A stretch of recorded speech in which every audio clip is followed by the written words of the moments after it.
711 ईस्वी की बात है जब इस्लामी तारीख में एक ऐसा बाब रकम हुआ जो सदियों तक यूरोप और इस्लामी दुनिया पर असर अंदाज रहा। तारिक बिन जियाद, जो एक बहादुर मुस्लिम जनरल थे, उनका नाम तारीख में सुनहरी हरूफ से लिखा गया।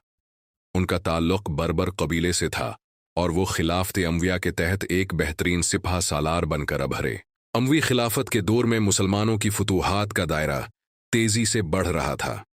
शमाली अफ्रीका को मुकम्मल तौर पर इस्लामी हुकूमत के तहत लाने के बाद अगला हदफ अंदलुस, मौजूदा स्पेन बना।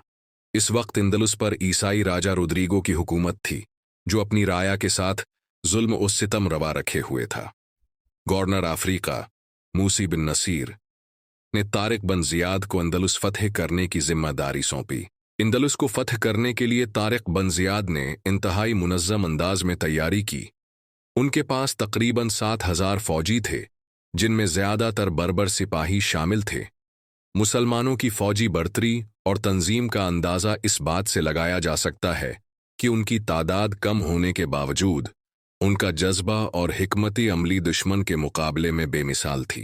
तारिक बिन जियाद ने सबसे पहले जबल उत-तारिक पर कब्जा किया, जो आज भी उन्हीं के नाम से जाना जाता है। यहाँ पहुंचकर उन्होंने एक तारीखी कदम उठाया जो रहती दुनिया तक याद रखा जाएगा। उन्होंने अपनी कश्तियां जला दीं और अपनी फौज को एक तारीखी खिताब किया।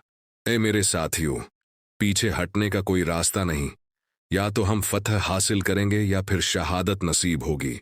ये अल्फाज सुनकर इस्लामी फौज का जज्बा मजीद बुलंद हो गया। सबने जान लड़ा देने का अज़्म कर लिया, क्योंकि पुस्पाई का कोई रास्ता बाकी नहीं बचा था। तारिक बिन जियाद की फौज और राजा रोद्रिगो की फौज का आमना सामना वादी लकी के मकाम पर हुआ। ईसाई अफवाज तादाद में मुसलमानों से कहीं ज्यादा थीं, लेकिन उनमें इत्तिहाद और तंजीम की कमी थी। तारिक बिन जियाद ने अपनी फौज को हिकमत अमली के तहत तरतीब दिया और खुद मैदान जंग में मौजूद रहे। मुसलमानों की बेहतरीन फौजी हिकमत अमली और तारिक बिन जियाद की बहादुरी के बायस रोद्रिगो की फौज शिकस्त से दूचार हुई। राजा रोद्रिगो जंग के दौरान मारा गया और मुसलमानों को एक शानदार फतह हासिल हुई। ये फतह इस्लामी फतूहात में एक सिंग मील साबित हुई और अंदलुस की इस्लामी हिक्मरानी का आगाज हुआ। फतह के बाद तारिक बिन जियाद ने अंदलुस के मुख्तलिफ शहरों को ज़ेर नगें करना शुरू किया। कुर्तबा, गरनाता और तलैतुला जैसे अहम शहर मुसलमानों के कब्जे में आ गए।